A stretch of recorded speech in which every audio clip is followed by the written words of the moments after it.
교재는 9158페이지.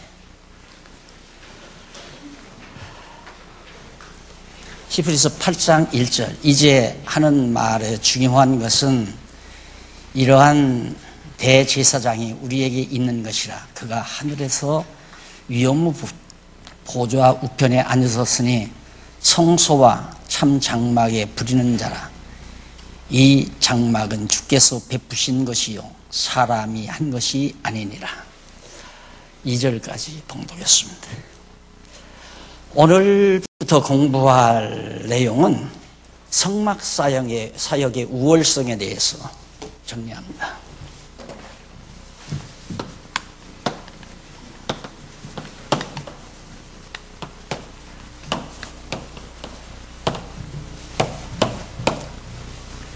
(8장부터) 10장 9장 10절까지.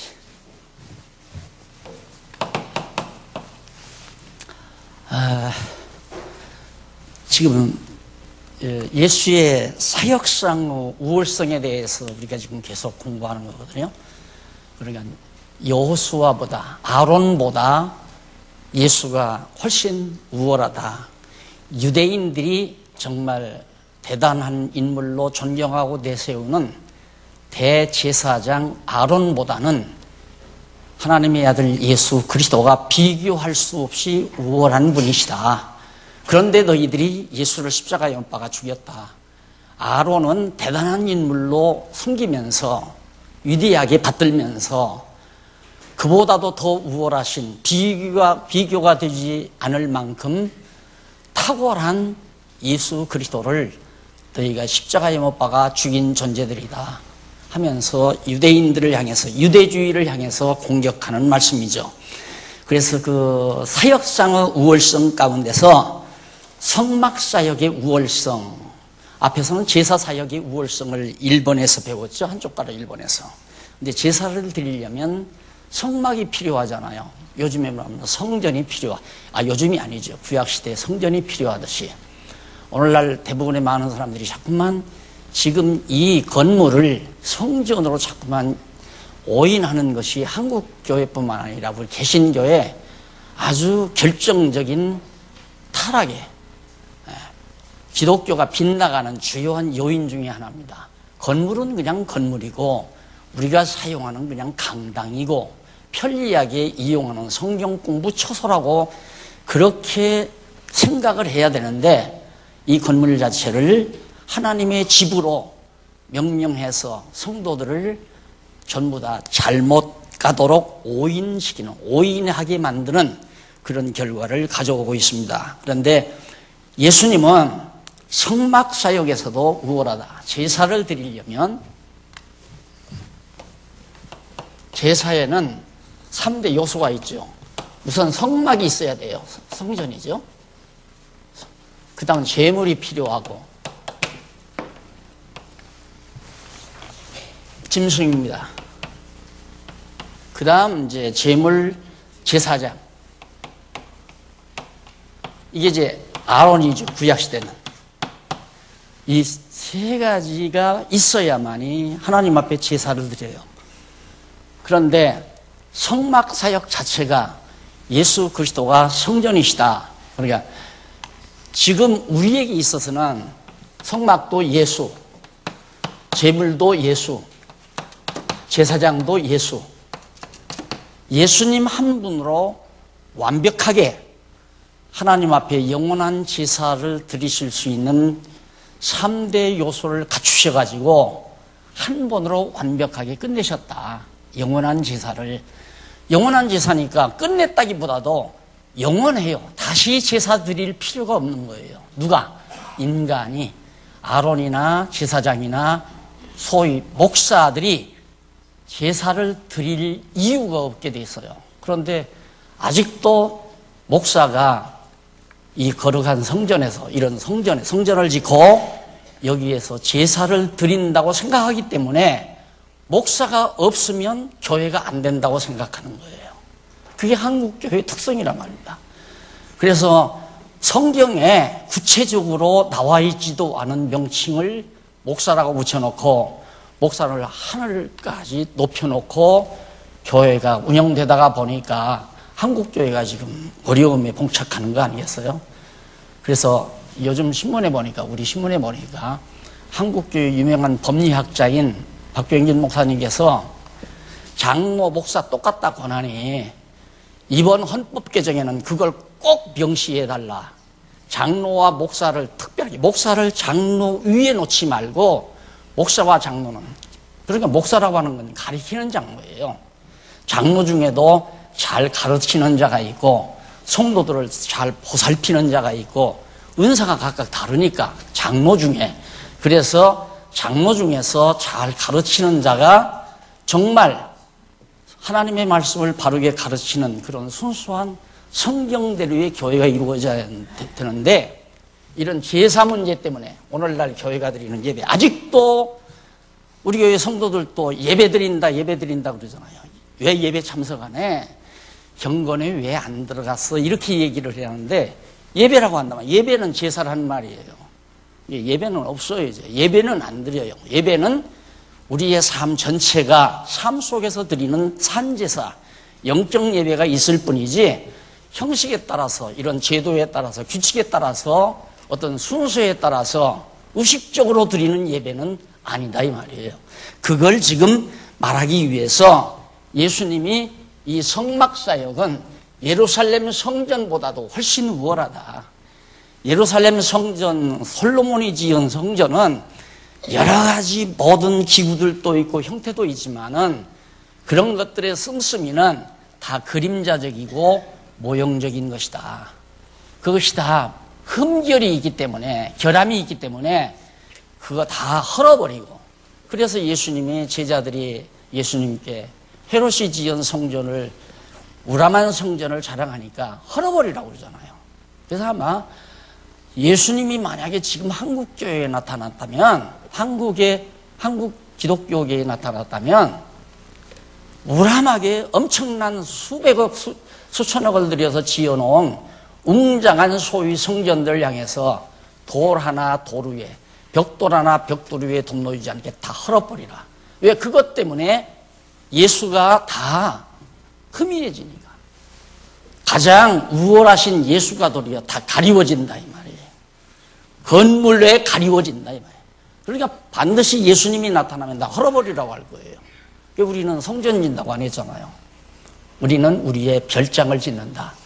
우리 성도들이 대대손손, 우리 자녀들이 여기에서 모여서 하나님을 찬양하고 성경도 공부하고 주말에 와서 함께 가족과 함께 신앙하는 성도들과 함께 서로 친교를 나누고 이렇게 할 수 있는 아름다운 우리들의 주말 별장으로 이걸 집시다 하고 우리가 마련한 거란 말입니다. 그러니까 이게 성전 절대 아니에요. 그래서 여기 먼저 우월함에 대한 증거가 8장 1절로 12절에 나와요. 왜 예수 그리스도가 우월한가? 성막보다는 1절로 3절에 보면 이런 말씀이 나와요. 한번 읽어보실까요? 아까 2절까지 읽었죠. 2절까지는 대제사장마다 예물과 제사 드림을 위하여 채운 잔이 이러므로 저도 무슨 드릴 것이 있어야 할지니라. 그러니까 하나님께서, 예수 그리스도께서는 진짜 성전인 하나님 나라로 승천하셔서 하나님 보좌 우편에 앉아 계시다 이 말이에요. 그러니까 이 지상에 있는 성전은 진짜가 아니다. 그건 다 때가 되면 없어질 것이고 모형적이고 그림자적인 것이다. 이 말을 지금 하기 위해서 1절로 3절까지 지금 서술한 겁니다. 그 다음 4절로 6절에 보면 61페이지 땅에 있지 않고 하늘에 있는 장막에서 봉사함을 알려줍니다. 그러니까 예수님께서 하늘로 승천하셨잖아요. 하늘로 승천해 땅에 있는 성막, 땅에 있는 성전, 여기서 예수님이 제사를 드리는 게 아니라 하늘에 있는 성전, 그러니까 진짜 영원한 성전이죠. 하나님 나라에 있는 영원한 성전에서 제사를 드리기 위해서 영원한 성전, 참 성전으로 예수님이 승천하신 것이다. 그래서 거기 지금 영원한 제사를 드리시는 그리스도가 보좌 우편에 앉아 계시다. 그러면서 4절 읽어보실까요? 예수께서 만일 땅에 계셨다면 제사장이 되지 아니하셨을 것이니, 만약에 승천하지 못하고 땅에 그대로 계셨다면 제사장이 아니에요.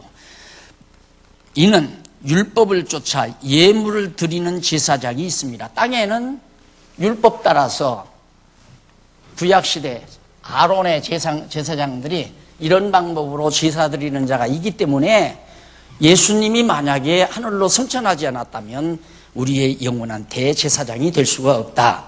그러면서 5절 여기 보면 저희가 섬기는 것은 하늘에 있는 것과 모형과 그림자라. 하늘에 있는 것의 모형과 그림자라. 그러니까 내가 이 실체가 이렇게 딱 나타나서 돌아다니니까 바로 내 뒤에 그림자가 왔다 갔다 하잖아요. 그러듯이 하늘에 실제적인 참 성전이 있기 때문에 이 땅에 모형적이고 그림자적인 성전이 있는 것이다. 그러니까 땅에 있는 것은 모형이고 그림자 참 것이 아니다 이 말. 가짜다 이 말이에요. 모조품이다 이 말입니다. 쉽게 말하면. 그러면서 저희가 섬기는 것은 하늘에 있는 것은 모형과 그림자라. 모세가 장막을 지으려 할 때에 지시하심을 얻음과 같으니 가라사대 삼가 모든 것을 산에서 내게 보이던 본을 쫓아 지으라 하셨느니라. 그러나 이제 그가 이 아름다운 직분을 얻으셨으니 이는 더 좋은 약속으로 세우신 더 좋은 언약의 중보시라. 첫 언약이 중보시라. 그러니까 예수님께서는 더 좋은 새 언약의 중보자로서 우리의 죄를 용서해 주시는 예수 그리스도가 완벽하게 다 이제 이거 다 필요 없게 됐다 이 말이에요. 그래 제사장도 없고 이제는 성전도 없고 제물도 없습니다. 그러나 여전히 한국교회는 11조가 제물이고 제사장은 목사고 지어놓은 건물은 성전이라고 성도들에게 줄기차게 지금도 끊임없이 그렇게 가르치고 있다는 것이 기독교를 타락시키는, 기독교를 멍들게 만드는 주요한 요인 중에 하나다. 이걸 우리 장안중앙교회가 깨끗하게 흔적도 남지 아니하도록 성전도 아니고 목사가 제사장도 아니고 그리고 연보가 제물도 아니다. 우리가 내서 우리가 다 쓰잖아요. 연보라고 하는 것은 우리들이 함께 내서 어려운 자나 있는 자가 함께 공유해서 사용하는 것을 연보라고 그래요. 있는 자가 없는 자를 위해서 내놓는 걸 연보라고 그래요. 그 연보가 하나님께로 올라가는 제물이 아니라 말입니다. 다만 그런 삶을 통하여 하나님 앞에 산제사, 영적 예배의 생활을 우리가 하는 것뿐이지 구약시대처럼 짐승을 잡아서 하나님께 제물로 드리는 그런 형태가 절대 아니라는 것. 그래서 다시는 우리 교회는 예배란 말을 사용 안 했으면 참 좋겠어요. 세금 문제로 좀 어려움이 많죠. 또 예배란 말을 사용하니까 그래요. 예배란 말 사용하면 안 돼. 그리고 그게 성경 진리가 아니고 그리고 제사장이라고 생각하지도 말고 제물로 하나님께 바치는 제물이라고 생각해서도 안 되고. 자, 이래서 보다 더 예수님이 우월하시다. 성막사역으로서. 그다음 7절로 12절에 보면 첫 언약이 흠이 있어 둘째 언약을 세웠음에 대해서 밝혀주는 내용이 7절로 12절에 나와요. 이것은 에레미야 선지자를 통해서 앞서 언급한 내용을 히브리서 기자가 근거 자료로 에레미야서에 기록된 말씀을 갖다가 삽입을 합니다. 그러니까 주께서 가라사대 볼지어다 날이 이르리니 언제 예수 그리스도가 오는 때가 오면 이스라엘 집과 유다 집으로 새 언약을 세우리라. 이제는 옛날 모세를 통해서 세운 언약이 아니라 모세를 통해서 세운 언약은 이거죠. 그러니까 예수 그리스도가 오시면 새 언약을 세운다. 그러니까 우리는 새 언약 아래 있지 그림자요 모형인 옛 언약 아래 있는 게 아니다. 그걸 히브리서 기자가 지금 7절로부터 12절까지 확실하게 에레미야 선지자의 예언을 통해서 지금 밝혀주고 있습니다. 그래서 거기 9절에 보면 또 주께서 가라사대 내가 너희 열조들의 손을 잡고 애굽 땅에서 인도하여 내던 날에 출애굽 때 말이죠. 저희와 세운 언약과 같이 아니하도다. 그래 율법 저런 것과 절대 같지 않다. 저는 다르다는 말이죠. 거기에 이제 성전 안에 금향로 사면을 거기에 보면 장막을 성전 지을 때 이런 거 다 지어놨잖아요. 내가 늘 그려듯이 이런 식으로 모세가 지라고 해서 다 지어놓은 건데 그건 다 하나의 모형이다. 진짜 것이 아니고 모형이고 그림자들이다. 밝히면서 10절 보십시다. 또 주께서 가라사대 그날 후에 내가 이스라엘 집으로 세울 언약이 이것이니 내 법을 저희 생각에 두고 저희 마음에 이것을 기록하리라. 과거 옛 언약은 모세에게 주었던 언약은 돌 위에다가 기록을 했어요. 그런데 이제 예수님이 오셔서 우리에게 주시는 새 언약은 우리의 마음비 심비에다 기록을 한다. 그러니까 우리들이 성경을 읽고 계속 성경 말씀을 깨달아야 그 말씀이 내 심비에 다 기록이 되는 거예요. 내 마음에 기록이 된다 이 말이에요. 성령께서 성경을 깨닫게 해서 그 성경 말씀 새 언약의 말씀이 내 마음에 다 담기도록 해준다. 돌 위에다 써놓는 것이 아니고 그래서 세울 언약은 생각과 마음에 둔다. 우리 마음에. 나는 저희에게 하나님이 되고 저희는 내 백성이 되리라. 그 새 언약의 내용 중에 가장 핵심은 뭐냐? 하나님은 우리 하나님이고 우리는 하나님의 백성이 된다. 이것을 약속하시는 언약하시는 말씀이 새 언약이다 이 말이에요. 이게 새 언약은 하나님은 우리 하나님이고 우리는 하나님의 백성이다. 구약 시대에 모세에게 했던 것은 아브라함의 자손 야곱의 후손은 하나님의 백성이고 하나님은 야곱의 하나님이고 이렇게 됐지만은 새 언약은 우리 모두의 하나님이고 택한 백성들의 하나님이고 우리는 택한 백성들은 이방인이나 헬라인이나 종이나 자주자나 할 것 없이 모두가 다 하나님의 백성이다. 이것이 새 언약의 내용이다 이 말입니다. 그러면서 또 가라사대 또 각각 자기 나라 사람과 각각 자기 형제를 가르치어 이르기를 주를 알라 하지 아니할 것은 저희가 작은 자로부터 큰 자까지 다 나를 알미니라. 모두가 다 예수 그리스도가 오시면은 여호와를 알라 이렇게 말하지 않아도 다 알게 돼 있다. 우리가 늘 그러잖아요. 예수가 그리스도이심을 깨닫게 되면 하나님이 여호와이심을 누구나 다 알게 돼 있다. 그 말씀을 하는 거예요. 그러니까 우리들이 아무리 가르쳐도 모를 사람은 몰라요. 이 성경이라는 게 놀라운 게 뭐냐면 아무리 올바르게 가르쳐도 모를 사람은 그냥 몰라요. 10년을 배워도 모르고 30년을 배워도 몰라요. 그런데 알 사람은 한두 해만 배워도 쫙 알아요. 왜? 성령께서 스승이 되셔서 가르치기 때문입니다. 그러니까 인간이 스승이 아니라 인간은 그냥 전달자 조교일 뿐이에요. 진짜 가르치시는 분은 그리스도의 영이신 성령이 눈을 밝히시고 지혜를 주셔서 깊이 깨닫게 해서 알도록 하나님이 여호와 되심을 알도록 섭리해 가신다. 그것까지 다 약속하잖아요. 그러면서 마지막 12절에 보면 내가 저희 불의를 긍휼히 여기고 저희 죄를 다시 기억지 아니하리라. 중요한 내용이죠. 우리의 죄를 불쌍히 여겨요. 하나님께서 여기고 다시는 한 번 예수 그리스도를 통해서 예수님이 성전이 되시고 예수님이 제물이 되시고 예수님이 대제사장이 되셔서 단 한 번으로 하나님 앞에 영원한 제사를 드리셨기 때문에 우리는 다시 우리의 죄를 기억지도 않고 긍휼히 여겨주신다 말이에요. 이런 엄청난 약속이 바로 새 언약이다.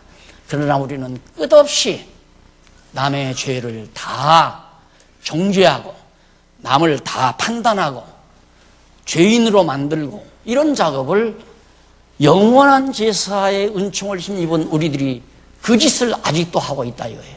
부흥사들이 부흥회 할 때 당장 다 지옥 가는 것처럼 공갈 협박을 치고 그렇게 해서 울고 불고 하도록 만들어가고, 이것이 다 새 언약의 내용을 잘 모르기 때문에 하나님께서 우리 다 허물과 죄가 많은 우리들 아니에요. 하나님이 긍휼히 여기신다는 약속이 있어요. 그리고 그 죄를 한 번에 용서하시고 다시는 기억지 않는다는 약속이 바로 새로운 언약이다, 그런 뜻입니다. 그러면서 마지막 13절로부터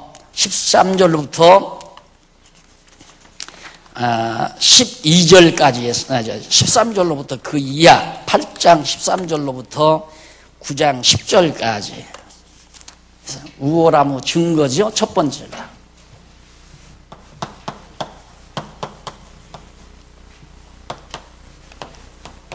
우월함의 증거, 이것이 이제 8장 1절로 12절까지. 그 다음 두 번째가 우월함의 결과, 우월함에 대한 결과,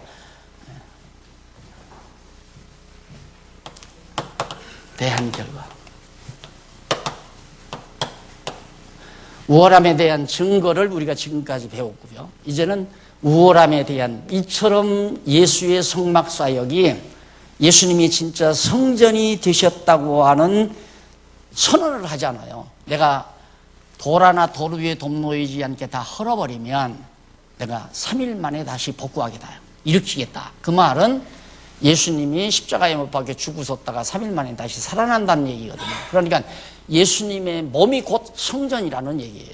우리들이 다 예수님의 지체가 돼서 성전의 제목들로, 각각 성전에 요긴한 제목들로 사용되는 우리들의 자체라 이 말이에요. 이것이 진짜 성전이에요. 그러니까 성도가 모여서 머리 되신 그리스도의 뜻으로 함께 모였을 때 그게 진짜 성전이 되는 거예요. 그래서 사도 바울이 다 용납하라, 안아들여라. 자, 저 아가야에 있는 사람들도, 아가야에 있는 성도도, 마게도니아에 있는 성도들도, 아시아에 있는 성도들도, 이탈리아에 있는 성도들도 모두가 다 형제로 맞아들여라, 지체로 맞아들여라. 직접 찾아가서 맞아들이는 거 아니라 마음으로, 아가야에 있는 성도들이 우리와 한 그리스도의 몸된 지체다.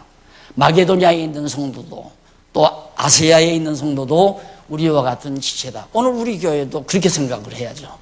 지금 얼마 있다가 공부하러 오는 중국에 오는 성도도 우리와 한 지체이고, 인도에서 오실 목사님도 우리와 한 지체이고, 카나다에서, 미국에서 공부하는 자들도 우리와 같은 한 지체로서 하나님의 몸된, 주님의 몸된 성전을 이루는 우리들의 관계다라고 이렇게 생각하는 것이 진짜 참 성전이란 말입니다.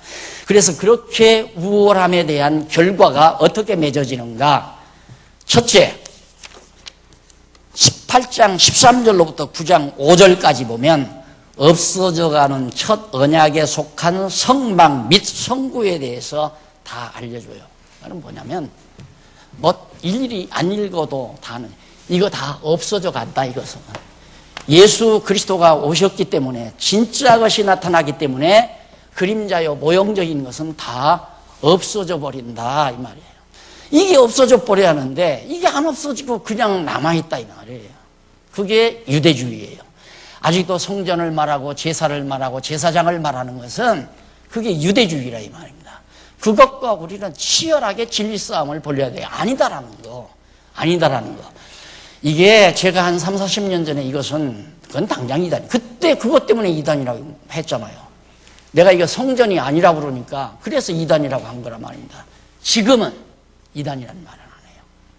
이제는 벌써 30년 동안 많은 지도자들이, 젊은 지도자들이 학문을 받아들이고 신학을 받아들이면서 고민을 해요. 야, 이거 봐라. 이게 어떻게 성전일까? 목사가 어떻게 제사장이 될까? 그러면 제사를 또 드려야 되는데 영원한 제사, 예수님의 제사는 헛것이냐? 이런 문제의식을 지금 젊은 목사들은 다 가지고 있습니다. 그러니까 이단이라고 못하는 거예요. 신문에다가 마음껏 하잖아요. 신문에다가 막 내도 이제는 여기를 향해서 이단이라는 말을 못해요. 그러니까 우리의 싸움이 승리를 거두어가는 거죠. 아직도 남아있는 이런 사상들을 완전히 없애버려야 그래야 교회가 진짜 교회다고. 예수님이 진짜 예수의 몸이 진짜 성전이고, 예수 그리스도가 진짜 피 흘리신 참 우리의 영원한 제물이고, 예수 그리스도가 우리의 영원한 제사장이다. 이렇게 믿고 살면서 언약하신 대로 우리는 하나님의 백성이고, 우리의 죄를 긍휼히 여겨 다시는 기억지 않는다는 새 언약의 말씀을 우리 신비에, 마음비에 딱 간직하고, 그 놀라운 은총에 대해서 감동하며 감사하며 살아가는 것이 곧 산제사, 영적 예배의 삶이라는 것을 기억을 하셔야 됩니다. 그 다음 9장 6절로 10절에 보면 갖추어진 첫 장막의 용도와 그 다음 의미, 성격에 대해서 하나하나 밝혀줍니다. 자, 그러니까 첫 장막, 갖추어진 첫 장막이라는 말은 이걸 말하는 거예요. 구약시대 이거. 옛 언약. 이건 옛 언약, 이건 새 언약. 옛 언약에 이것을 하나하나 설명을 해요. 그 설명은 지금 내가 이거 그림 요거나 똑같은 거예요. 성막이 있고 지성소가 있고, 여기 지성소에 언약궤가 있고 향단이 있고, 그 다음 떡상이 있고 등대가 있고, 그 다음 여기 물두명 제단, 이걸 쭉 설명을 해요. 이런 모두가 다 이제는 다 없어져 가는 거다. 지나가는 것이고 없어질 것이다. 그렇게 없어져. 어떻게 하나님께서 없앴는가? 예루살렘 성전을 언제 하나님께서 바비로니아 제국을 통해서 예루살렘에 와서 성전 다 불태워버리고 금붙이로 되어진 거 전부 다 벗겨가지고 다 가져가 버린 거예요. 그때 언약궤도 없어진 거예요. 언약궤도 다 없어져 버렸어요. 그러다가 다시 이제 바벨론에서 돌아와가지고 성전을 해보겠네. 에스라 성전이라고 그러죠, 그걸. 에스라가 성전을 다시 지었는데, 그때는 언약궤가 별로 없죠. 이게 약간 부족한, 이게 점점 없어져 가는 거예요. 그러다가 이제 헤롯이 가짜 왕이 돼가지고 자기 인기를 위해서 유대인들에게 인기를 얻으려고 다 에스라 성전 헐어버리고 크게 우람하고 화려하게 그렇게 지어놨잖아요. 그래가지고 그걸 제자들이 예수님께 자랑했을 때 헐어버리라고 그러잖아요. 완전히. 언제 헐렸는가? 주 70년에 돌 하나 돌 위에 동로지 않게 전부 불타버렸어요. 그리고 132년에는 예루살렘 성전 자체가 다 회파돼 버리고요. 예루살렘 성 자체가 회파돼 버리고요. 이것이 하나님께서 옛 언약을 파멸시키는 과정이었습니다. 점점 없어져 가느니라. 바벨론 제국을 통해서 없어지고, 그 다음에 에스라 성전 때 그걸 헤롯이 헐고, 헤롯 성전이 다시 언제 로마 제국을 통해서 주 70년이 완전히 헐려져 버리잖아요. 없어져야 될 것이니까 하나님께서 헐어버렸다 이 말이에요. 생각해 보십시오. 우리가 유럽 여행을 더러 해보셨겠지만은 우람하게 지어진 신전마다 넘어지지 아니하는 게 없습니다. 더러더러 남아있는 것들은 중세시대에 세력을 가지고 있는 자들이 지어놓은 것들이 남아있고, 우람하게 지어놓은 것들은 전쟁 중에서 다 회파됐어요. 그거 회파돼야죠. 신전은 다 회파돼야 됩니다. 왜 그러냐면 우상 믿듯이 하니까. 신전 지어놓고 온 그 순박한 백성들을 신전으로 전부 위압해서 종교적인 힘으로 권좌를 누리고 영화를 누리는 것이 과거 어두운 시대에 해먹던 종교 지도자들의 발상이라고 합니다. 그래서 하나님께서 다 헐어버린 거예요. 살아계신 하나님은 눈에 보이지 않고 보이는 신전만 보이니까 순박한 백성들은 거기 가서 하나님이 앉아 계신 줄 알고 거기 가서 절하고 거기 가서 경배하고 거기다 제물 드리고, 지금도 그러고 있잖아요. 미기한 나라 치고 신전 없는 나라가 어디 있습니까? 여행 다니면 신전 구경하러 다니는 게 대부분 아니에요. 그걸 뭐하러 구경 다녀요? 네? 전부 하나님이 가장 싫어하는 것들인데. 그래 우리 장안중앙교도 이걸 신전으로 안다면 하나님이 싫어해요. 신전이 아니에요. 우리 모두가 정말 사용할 수 있는 좋은 처소니까 우리가 아끼고 우리가 관리하고 우리가 소중하게 사용하고 이런 것뿐이지, 이게 하나님이 와 계시는 신전이 아니라고 말이에요. 이걸 정말 히브리서 기자가 정말 강력하게 지금 내세워서 주장하고 있는 것이 바로 6절로 10절까지의 내용입니다. 그래서 거기 보면 몇 절에 보면 9절 한번 보십시다. 9절. 9장 9절에 보면 이 장막은 현재까지의 비유다. 그냥 비유예요. 지금 예수님 오실 때까지의 비유니 히브리서 기자가 이 히브리서를 기록할 때까지의 비유다. 비유니 이에 의지하여 드리는 예물과 제사가 섬기는 자로 그 양심상으로 온전케 할 수 없나니 아무 효력 없다 이 말이에요. 이 성전 지어놓고 신전 지어놓고 거기에서 별하별 제물을 다 인간이 드린다 할지라도 아무 효력이 없다 그 말이에요. 이런 것은 뭐냐? 먹고 마시는 것과 여러 가지 씻는 것과 함께 육체의 예법만, 예법이란 말은 뭐냐? 예법이란 말은 뭐냐면 규범, 규칙, 의식 이런 것들을 다 포함하는 말이에요. 우리는 끝없이 의식을 생각해요. 의식을. 앉았다 일어났다 손을 들고 또 눈을 감고 허리를 굽히고 뭐 시간 맞춰서 딱딱 질서 잡아서 딱 하나의 형식을 갖추고 의식을 갖추는 거 그거 아니란 말입니다. 오랜만에 오늘 특송 우리 심화반 공부하시는 분들이 나와서 하는데 얼마나 좋아요. 자연스럽고 좋고 함께 마음이 기쁘고 즐거우면 찬양으로 하나님 앞에 찬양드리고 가족이 나와서 찬양하고 또 형제들끼리 나와서 찬양하고 찬양대도 물론 찬양을 하지만은 우리의 찬양이라고 하는 것은 경건한 생활에 빼놓을 수 없는 요소예요. 찬양이 멈춘다고 하는 것은 경건한 생활의 요소가 하나 빠진다는 겁니다. 그리고 경건한 생활 가운데 중요한 게 기도 아닙니까? 간구, 서원 꼭 해야죠. 하나님의 선하신 뜻이 이루어지기를 갈망하는 기도가 우리에게서 멎어서는 안 된단 말입니다. 그것이 경건한 삶 아니에요? 그러니까 경건한 생활 자체가 산 제사, 영적 예배의 생활이에요. 늘 찬송하고 늘 기도하고 가정에서도. 그런데 이렇게 함께 경건한 성도들이 함께 모였으니까 함께 기도하고 함께 찬양하고 함께 말씀 묵상하고 이런 것들이 그냥 우리의 경건 생활의 일면으로 경건회를 하는 거죠. 그래서 경건회라고 그런다.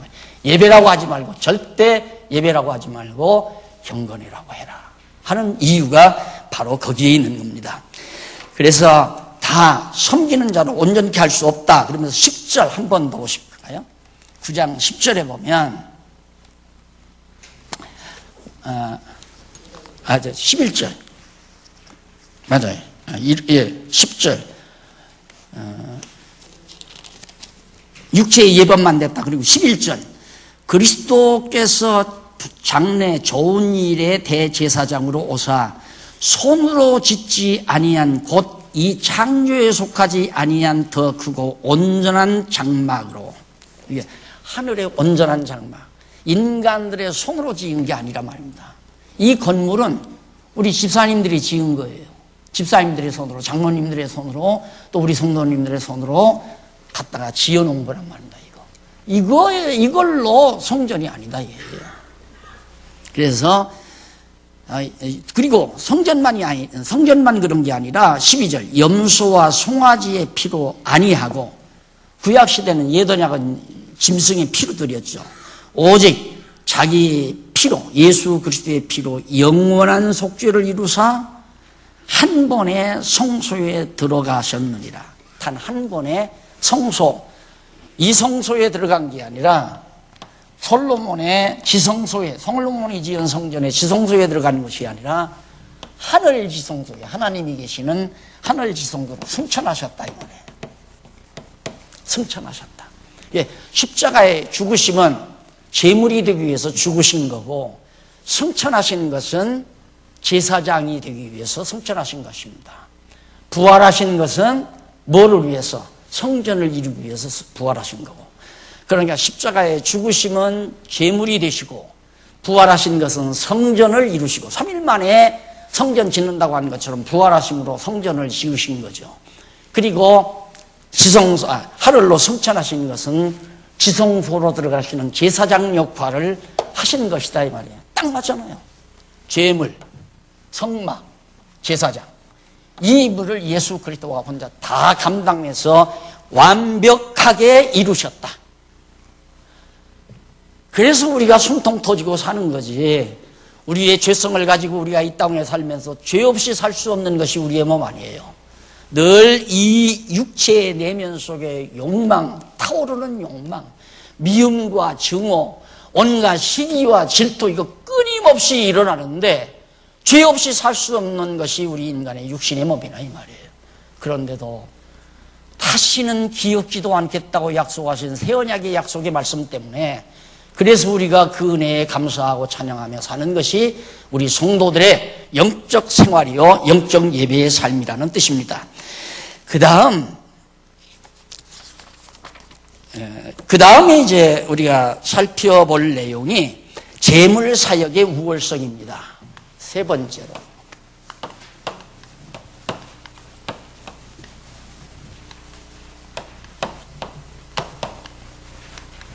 이것이 이제 9장 10절입니다. 네, 9장 11절로부터 10장 10절까지. 11절로부터 10장 10절까지 내용이에요. 그러니까 성막사역이 우월하고 재물사역도 지금 설명 다 한 거예요.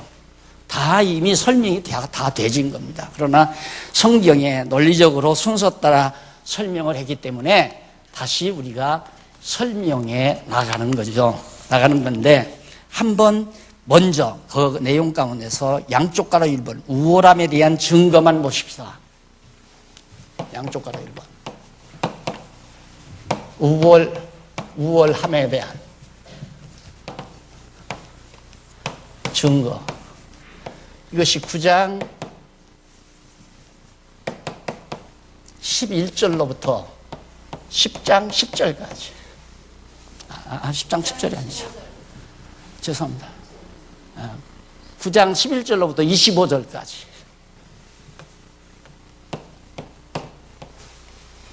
(11절로부터) 25절까지. 그러니까 예수님이 제물로서 우월하기 때문에 그 우월하다고 그러는데, 그 증거가 뭐냐, 우월한 증거가 뭐냐, 그 내용이 11절로부터 25절까지 나와요. 그 부분 참고해 보십시다. 우선 11절로 14절까지 보면 거기 아주 한번 보실까요? 그 11절로 14절 우쪽으로 6째 줄 보면 줄 바꾸는데 근거가 나오죠. 그 일찍이 나오죠. 그거 한번 보십시다. 일찍이 여호와 하나님께서는 말라기 선지자로 언약의 사자를 보내어 레위 자손을 깨끗게 하여 의로운 제물을 드리게 할 것을 이미 예언해요. 그러니까 예수님 오시기 전에 벌써 한 400여 년 전에 말라기 선지자를 통하여 진짜 의로운 제물, 왜 그러냐면 구약 시대에 말라기 선지자 시대에 이스라엘 백성들이 하나님 앞에 제사 드린다고 이제는 해이해졌어요. 그러니 시간이 문제예요. 인간은 시간과 함께 부패성이 더 강하게 드러납니다. 그래서 아무리 좋고 아무리 신성한 것이라도 시간이 흐르면 점점 내가 늘 그러잖아요. 권태가 밀려와요. 나쁘게 생각이 돼요. 시간이 지나가야 되면. 그러니까 처음 바벨론 포로에서 돌아와가지고 성전 짓고 제사 드릴 때는 정말 정성을 다했죠. 정성을 다해서 깨끗한 제물로 드렸는데 벌써 한 100여 년이 지나고 나니까 100여 년 이상 지나고 나니까 백성들이 벌써 몇 대가 지났잖아요. 세대가 바뀌어지면서 아유 그냥 제물 적당히 아무거나 드려. 그냥 눈먼 걸로 드려. 다리병신 그거 드리고 저건 새끼도 못 낳잖아. 그거 제물로 갖다가 드리고 11조도 그걸로 드리고 10마리 중에 가장 못생기고 문열이 같은 것들을 제물로 갖다 드리니까 제사장들도 기분 나쁘죠. 병든 것까지 오니까 그걸로 자기가 먹고 제사를 드려야 되니까. 그래 제사장들도 적당하게 그냥 한 마리 잡아가지고 5번도 드리고 6번도 드리고 마음대로 그렇게 제사를 제멋대로 하니까 하나님께서 말라기 선지자를 통해서 책망하잖아요. 너희들 치사하고 더러운 제물 다시는 안 받겠다. 더러운 제물. 병들고 눈멀고 졸름거리는 그런 불구자 제물들을 갖다가 나한테 제물로 드리는데 내가 도저히 그거 다시는 안 받는다. 내가 언약의 사자를 보내가지고 깨끗한 제물로 받도록 내가 준비하겠다고 말라기 선지자를 통해서 미리 예언한 대로 참 신령하고 깨끗하고 정결한 영원한 제물이신 예수 그리스도가 오셔서 우리의 영원한 제물이 되어주신 거라 이 말입니다. 그래서 9장 11절로 14절에 보면 예수는 자기 피로 속죄를 이루어 섬기게 할 것을 밝혀줍니다. 왜 예수의 제물이 우월한가? 우월한 증거가 뭔가?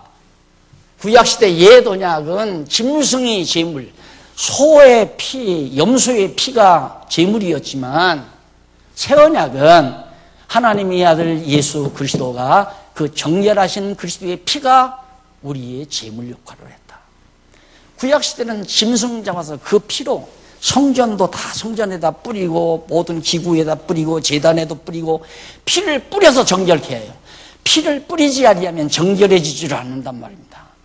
그런데 짐승의 피로 그렇게 정결케 하던 구약시대의 제물보다 하나님의 아들 예수 그리스도의 피가 얼마나 우월하냐, 그 우월한 증거, 우월함에 대한 증거를 명쾌하게 밝혀주는 내용이 11절로 14절까지 나타나 있습니다. 한번 잠깐 읽어보십시다. 11절로 14절 여기 보면 그리스도께서 장래 좋은 이의 대제사장으로 오사 손으로 짓지 아니한 곧 창조에 속하지 아니한 더 좋은 온전한 장막으로 말미암아 염소와 송아지의 피로 아니하고 오직 자기 피로 영원한 속죄를 이루사 단번에 성소에 들어가셨느니라. 이제는 다시도 제사 드릴 필요가 없다고 말이에요. 그러면서 13절 나온 염소와 황소의 피와 및 암송아지의 재로 부정한 자에게 뿌려 그 육체를 정결케 하여 거룩하게 하거든. 하물며 짐승, 송아지나 염소의 피나 태운 재로도 정결케 하는데 하물며 영원하신 성령으로 말미암아 흠없는 자기를 하나님께 드린 그리스도의 피가 어찌 너희 양심으로 죽은 행실에서 깨끗하게 하고 살아계신 하나님을 섬기게 못하겠느냐. 그러니까 우월하다. 우월한 증거를 확실하게 명쾌하게 밝혀주지 않아요. 그 다음 이어서 15절로부터 22절까지 거기 보면 첫 언약에도 피로 세웠기에 피 없이 사함이 없음을 밝혀줍니다. 일일이 읽지 않아도 요점은 그겁니다. 피를 가지고 짐승의 피가 아니면, 그렇게 성전이 이렇게 있죠? 지난번 내가 설명했듯이 성전이 이렇게 있으면 안에 성막이 이렇게 있고요. 이게 이제 지성소, 여기 언약궤가 있고 향단이 있고 그 다음 떡상이 있고 여기 이제 등대가 이렇게 있단 말입니다. 그리고 물두멍이 있고 그리고 여기 제단이 있는데 1년에 한 번 여기를 누가 들어가냐면 아론이 들어가요. 아론 자손이 대제사장이 여기에 들어간다. 그게 7월 10일 날 대제일이에요. 이게 1년 내내 날마다 드리는 건 제사장들이 여기에서 제물들을 잡아서 피 흘려서 이 피를 성소에도 뿌리고 모든 기구에도 다 뿌리고 이 제단에도 뿌리고 해서 정결케 해서 여기서 이제 제물을 태우죠. 불로. 그래서 태워서 그 재로 짐승 제물이 탄 재로 또 뿌려서 정결케 해요. 피로도 정결케 하고 그렇게 해가는데 1년에 한 번 여기 들어가는 대제사장은 1년 내내 백성들의 죄를 위해서 여기서 드린 제사가 마지막 효력을 거두는 중요한 제사예요. 그러니까 여기는 피 없이 들어갔다가는 대제사장이 죽어버려요. 그냥 기절해서 죽어버려요. 피 없이 들어가. 또 피를 가지고 들어갔다 하더라도 부정한 피, 병든 소나 염소의 피를 가지고 들어가면 대제사장이 여기서 죽어버린단 말입니다. 그러니까 이런 피를 갖다가 뿌려서 하나님께서 정결케 하는데 절대 세웠기에 피 없이는 사람이 없죠. 사함이 없죠. 절대 피를 흘리지 않고는 사함이 없듯이 구약시대 모형적으로 그러듯이 예수 그리스도의 피가 없이는 우리의 죄가 용서되지 않는다. 그래서 예수님이 십자가에서 피 흘려 죽으셨다. 여러분, 이 사실을 너무 우리는 많이 들어요. 그러다 보니까 귀가 오염이 돼버렸어요. 이렇게 단순하게 생각해 보세요. 내가 예를 들어서 죄를 졌어요. 죄를 졌는데 내가 죽어야 돼요. 내가 죽어야 되는데 피 흘리고 죽어야 돼요. 목을 잘려 죽어야 돼요.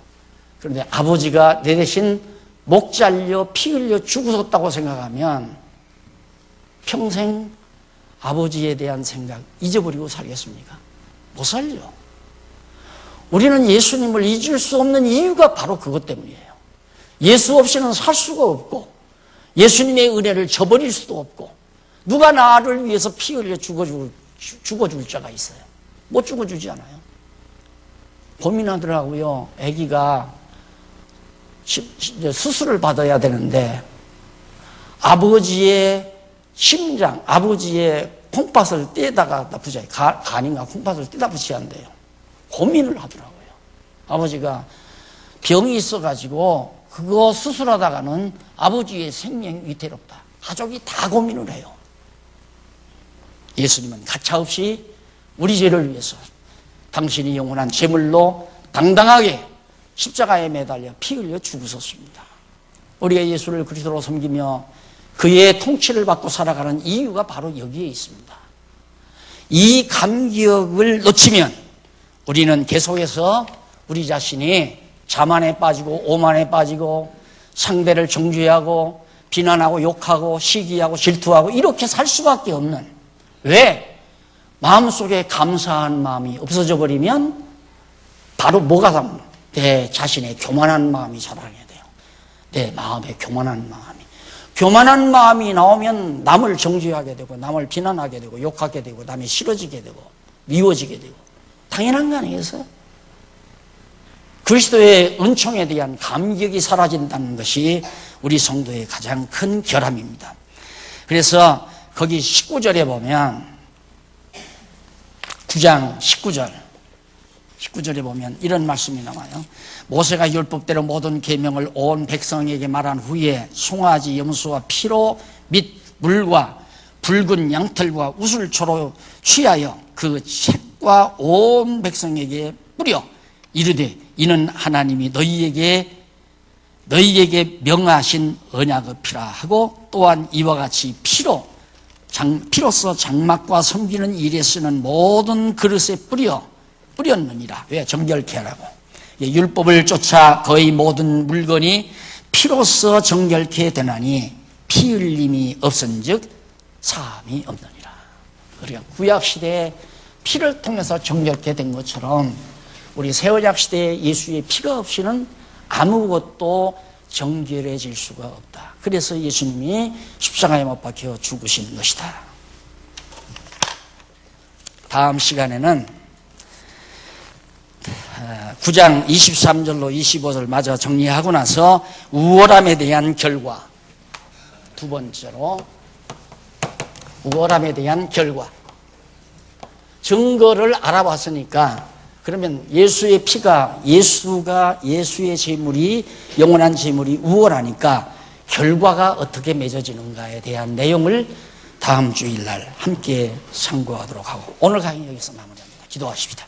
자비로우신 아버지 하나님, 그리스도의 피가 아니었다면 나는 영원히 죄의 포로가 되었고 사망의 종이 되어서 영원한 멸망을 받아 마땅할 저희들이었는데, 골고다 언덕에서 흘리신 그 피가 오늘 우리로 하여금 하나님의 자녀가 되게 하신 것 두고 세월이 지나도 잊지 말고 감동하며 감사하며 사는 슬기로운 종들 되게 하시옵소서. 예수님 이름으로 기도드립니다.